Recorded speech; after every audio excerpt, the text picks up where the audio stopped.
Hello, everyone, and welcome. This week I will be reviewing the third book of the Red Rising trilogy, Morning Star, by Pierce Brown.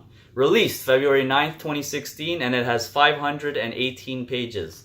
It is the longest of the trilogy, and if you have not read Red Rising or Golden Sun, and you don't want anything spoiled, then I suggest you read those first before you read this review. That being said, I won't spoil anything from this book. I'll try not to. Yeah. So quickly, so this all makes sense. The setting and the kind of world of this book is the future of humanity, probably close to 1,000 years in the future. We've managed to take over and conquer all the planets and inhabit them. We've terraformed them, blah, blah, blah. The moon became, instead of Earth, the moon became the governing body of the entire solar system. It's run by the society, and each planet has its own kind of, a planet could kind of look as if it's a country. You know how we have countries, like that's how a planet can kind of be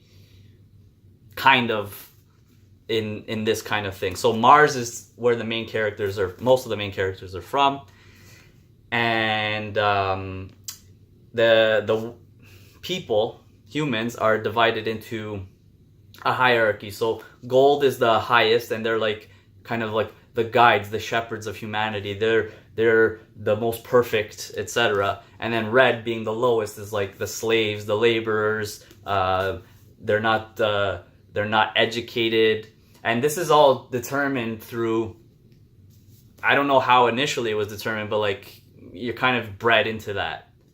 I don't know how it was chosen. They never revealed how it was chosen in the beginning. However, if you're a gold and you're part of the gold family, you're a gold.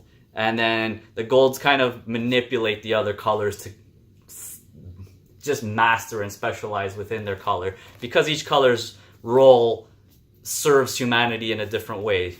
So if you're a red, you're like a laborer, a miner, or whatever.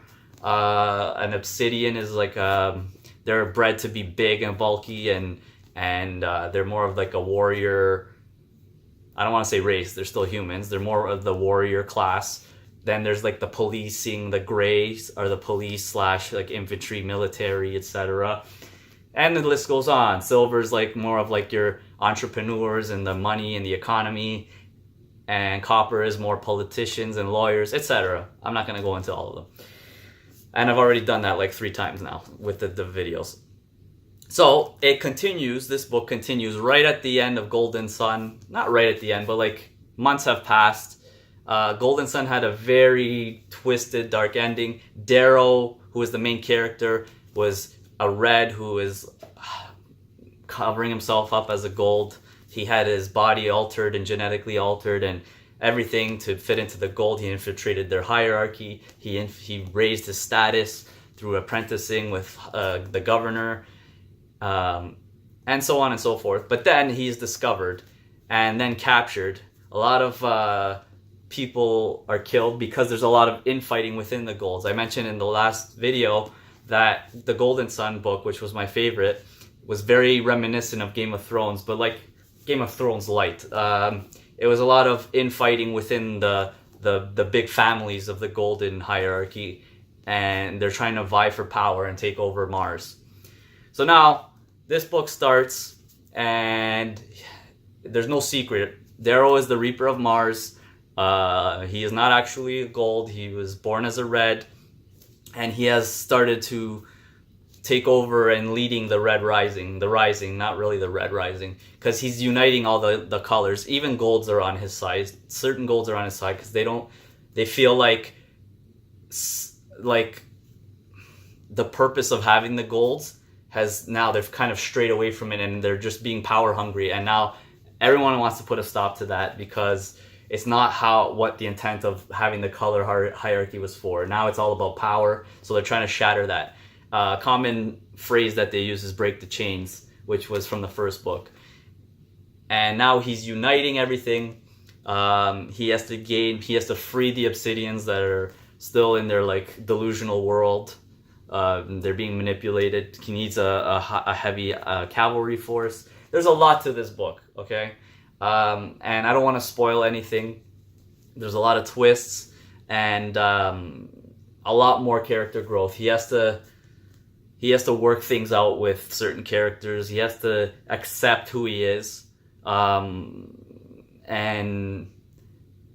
that's what Morningstar is. He's like the Obsidians call him that because he's like a symbol of hope for like these lower classes, not just lower classes. All the future of humanity is kind of depending on him because the golds have started to become very power hungry. Not all the golds, but like the ones that are already in power, they're trying to abuse that power and they're just making it worse, and like things are not working as how they should have been working. So he's trying to restore order. Yeah. So this book was really good. I still liked the second one the best. I'm not saying I didn't like this one. I really did like this one. Just, yeah, I like Golden Sun a lot better. Check it out. Check out this trilogy. I highly recommend it if you're into like these sci-fi, dystopian future societies, because this is a really good trilogy. There is later, this is a concluded, like kind of ends on a conclusion, but there is a later book that I will be reviewing, which continues into a new saga. Kind of the aftermath of what happens here 10 years later. So yeah, check that out when I review it. Thanks for watching this review. Check these books out. I highly recommend it. I said that many times. Pierce Brown, Red Rising, Golden Sun, and Morningstar. Thanks for watching again. Take care.